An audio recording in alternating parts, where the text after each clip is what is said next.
Hello viewers, welcome back to this YouTube channel. Today we are going to talk about the issues that nobody is talking about in Sphere Finance. Sphere Finance, as we well know, it claims to be the S&P 500 of crypto. That means it will have a store of value with forced appreciation as stated on the website.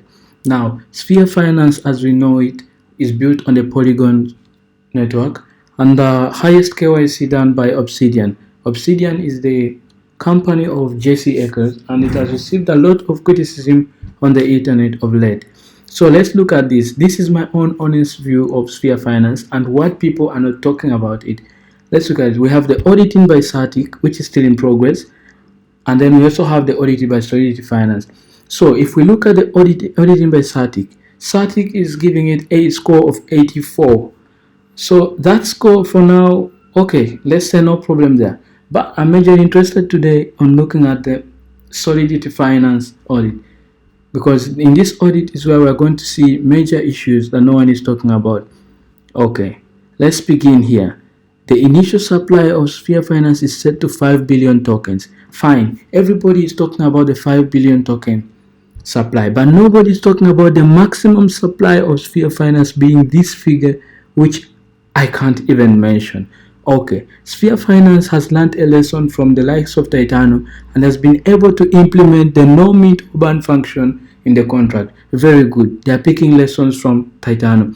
But on the other side, nobody is talking about the ridiculous supply, maximum possible supply of Sphere Finance being this ridiculous number that, oh, I can't even mention. Okay, that's my first issue. The second issue here we're going to look at are the ownership controls. Sphere Finance, as you might not know, is that is a token in which that the owner has ultimate control. He has a lot of power. First of all, look at this. The owner can set transfer fees up to 25% at any time. Anytime. Look at this. But somewhere it was stated in one of Sphere Finance's documentations that this should not be the owner's privilege, but rather the DAO, like the whole community is supposed to vote upon this. But this, as we can see here, the owner has this privilege. Now, this one, I might not rate it that much as compared to the second one. The owner can exclude accounts from transfer fees. Why would you do this? I mean, why would the owner want to exclude accounts from transfer fees? Yet, the owner would claim that these transfer fees actually benefit the ecosystem. The transfer fees are for the good of the ecosystem. Why would the owner have to exclude other accounts? Now, this gets me to think, does this mean that the owner can decide to exclude friends and other people from these transfer fees, people that the owner might favor? For example, someone spoke about Jesse Akers. I might not have to go there. Whether they dump and then, no, we can't talk about that because we are not sure. But what we're sure about right now is that the owner has the ability to remove people from transfer fees. That means someone can easily transfer Sphere Finance tokens without incurring any fees, and nobody in the internet is talking about this. This is one of the biggest issues because Sphere Finance majorly depends on transfer fees.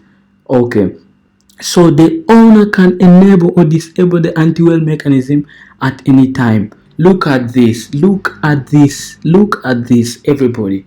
The owner can enable or disable the anti-whale mechanism at any time. What does this mean? Oh, okay, before we go there, let's talk about the anti-whale mechanism.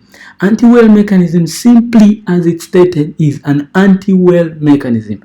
That means what? This is a mechanism supposed to reduce the influence of whales on dumping the token. Recently, we have seen the Sphere token being dumped and the value fell down. But how did this happen? This because whales got in earlier and now they're selling and pulling out profit. Okay. Now, the anti-whale system or mechanism is supposed to protect this token from being heavily dumped by whales. But if the owner has the power to enable and disable this mechanism, how sure is the community that they are safe? Look at this. That means, let me give an example.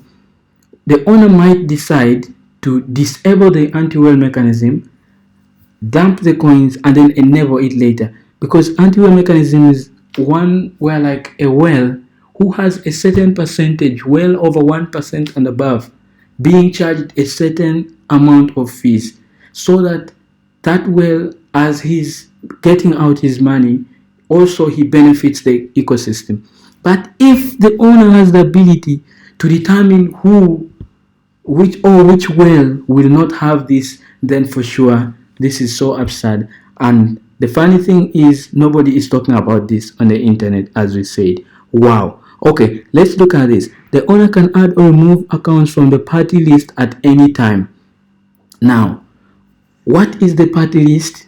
That one, sure, you can write for me in the comment section below, because I personally am still doing research, and maybe in the next video I'll be able to talk about the party list. But if the owner has the power to remove and add people at the party list, then sure, this is not good.